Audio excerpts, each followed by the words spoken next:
ఆంధ్రప్రదేశ్ రాజకీయాల్లో కుటుంబ సభ్యుల మధ్య పోరు జరుగుతోంది. ఇది ఎక్కడో ఎవరి కుటుంబంలోనో కాదు, ఏపీ సీఎం జగన్ ఇంట్లోనే జరుగుతోంది. సీఎం వైసీపీ అధినేత, చెల్లెలు కాంగ్రెస్ చీఫ్, ఇక ప్రత్యర్థులు మామూలే.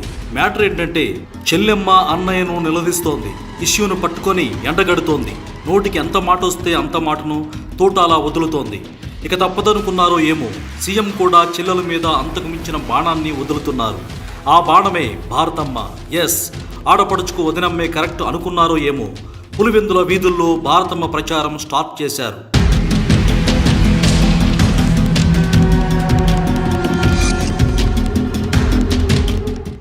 వదిన వచ్చిందిలే అక్క, ఇక నీకుందులే అంటున్నారు జగన్ ఫ్యాన్స్. రంగంలోకి భారత్ దిగిందంటే సమరమే అంటున్నారు పులివెందుల పీపుల్. పీసీసీ చీఫ్గా బాధ్యతలు చేపట్టిన నాటి నుంచి షర్మిల దూకుడుగా వ్యవహరిస్తున్నారు. ఇప్పుడు కడప ఎంపీగా బరిలో నిలిచారు. దీంతో కడప పోరు ఉత్కంఠ పెంచుతోంది. ఇదే సమయంలో సీఎం జగన్ సతీమణి ఎన్నికల ప్రచారంలోకి అడుగు పెడుతున్నారు. కడపలో కొత్త రాజకీయం ఆసక్తిని పెంచుతోంది. హోరెత్తుతున్న ప్రచారం, ఏపీలో ఎన్నికల ప్రచారం పతాక స్థాయికి చేరింది. సీఎం జగన్ ఈ నెల 25న పులివెందులలో నామినేషన్ వేయనున్నారు. బస్సు యాత్ర పూర్తయిన తర్వాత పులివెందులలో నామినేషన్ కార్యక్రమంలో పాల్గొంటారు. ఆ తర్వాత రోజుకు 3 నియోజకవర్గాల చొప్పున ఎన్నికల ప్రచార సభల్లో పాల్గొనేలా షెడ్యూల్ సిద్ధమవుతోంది. మరోవైపు పులివెందులలో జగన్ సతీమణి భారతి ఎన్నికల ప్రచారానికి సిద్ధమవుతున్నట్లు తెలుస్తోంది. జగన్ నామినేషన్ తర్వాత భారతి పులివెందులలో ప్రచారం చేయనున్నారు. సీఎంగా జగన్ వైఫల్యం చెందారని షర్మిల తన ఎన్నికల ప్రచారంలో విమర్శిస్తున్నారు.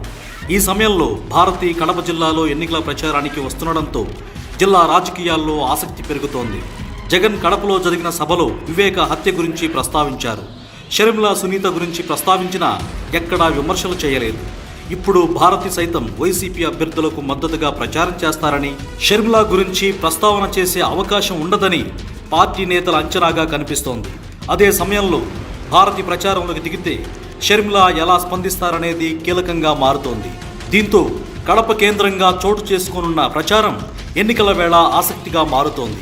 ఏది ఏమైనా భారతి ప్రచార బరిలో దిగితే షర్మిలకు కౌంటర్ల వర్షం తప్పదంటున్నారు జగన్ ఫ్యాన్స్.